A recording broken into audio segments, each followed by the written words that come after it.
অবসর নিয়ে আর থাকা হলো না বিরাট কোহলির। ইংল্যান্ডে ভারতীয় দলে যোগ দিয়েই দিলেন বিরাট কোহলি। হ্যাঁ, ঠিকই শুনছেন, সবাইকে চমকে দিয়ে অবসর নিয়েও ইংল্যান্ডে ভারতীয় দলে যোগ দিয়ে দিলেন কিং কোহলি। কিন্তু এটা কি করে সম্ভব? এই তো কয়েকদিন আগে রোহিত শর্মার সঙ্গে টেস্ট ক্রিকেট থেকে নিজের অবসর ঘোষণা করেছেন কিং কোহলি। তাহলে আবার কেন টেস্ট ময়দানে ফিরছেন তিনি?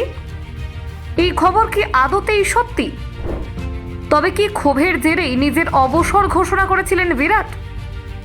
দেখুন, বেশ কয়েকদিন থেকেই ভেসে আসছে এমন খবর, শোনা যাচ্ছে ইংল্যান্ডের বিরুদ্ধে ভারতীয়দের 5 ম্যাচের টেস্ট সিরিজ শুরুর আগেই নাকি টিম ইন্ডিয়ার ছেলেদের সঙ্গে বৈঠকে বসলেন ভারতীয় মহাতারকা বিরাট কোহলি।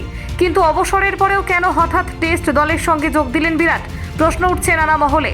সর্বভারতীয় সংবাদ মাধ্যমের প্রতিবেদন অনুযায়ী ইংল্যান্ডের বিরুদ্ধে 5 ম্যাচের টেস্ট সিরিজ শুরু হওয়ার প্রাক্কালে টিম ইন্ডিয়ার ছেলেদের সাথে নাকি দেখা করেছেন বিরাট। শোনা যাচ্ছে লন্ডনে নিজের বাড়িতে কিছু জরুরি বিষয়ে আলোচনার জন্য শুভমান গিল ও তার টিমের বেশ কয়েকজন প্লেয়ারকে বাড়িতে ডেকে একটি বৈঠক সেরেছিলেন বিরাট।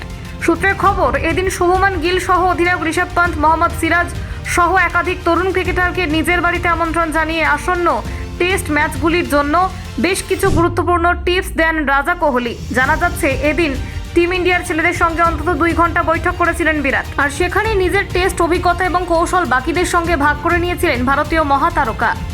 বেশ কয়েকটি রিপোর্ট অনুযায়ী ইংল্যান্ডের মাটিতে কিভাবে সমস্ত কঠিন পরিস্থিতি সামলে প্রতি মুহূর্তে আক্রমণে থাকা যায়, ইংলিশদের বোলিং আক্রমণ কতটা পোক্ত হতে পারে, সেই সব বিষয় নিয়ে আগাম সতর্কতাও নাকি কোহলির তরফে পেয়েছিলেন পন্থরা।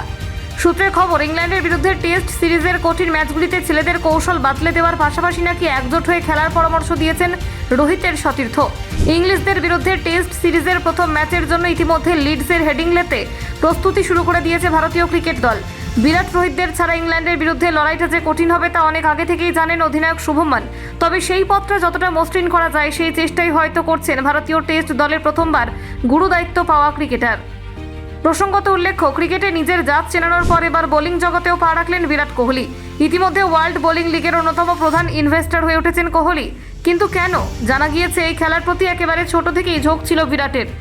WBL এ বিনিয়োগের পর নিজের সোশ্যাল মিডিয়া হ্যান্ডেলে ভারতীয় তারকা জানান, মাত্র 11 বছর বয়সে বোলিং শুরু করেছিলাম আমি। 12 বছর বয়স হতেই স্পিন শুরু করি। বর্তমানে বিশ্বজুড়ে বোলিং খুবই জনপ্রিয় হচ্ছে। ব্যবসায়িক প্রস্তাব হিসেবে এর অবমূল্যায়ন করা আজকাল। প্রাপ্ত তথ্য অনুযায়ী ওয়ার্ল্ড বোলিং লিগ শুরু হচ্ছে লিগ স্পোর্টস কোম্পানির উদ্যোগে। বর্তমানে বিশ্বের ক্রীড়া জগতে চ্যালেঞ্জে ভরা। এই প্রসঙ্গে লিগ স্পোর্টস কোম্পানির CEO আদিকে শর্মা জানিয়েছেন, সর্বোচ্চ মানের বোলিং চ্যালেঞ্জে পরিপূর্ণ একটি জগৎ।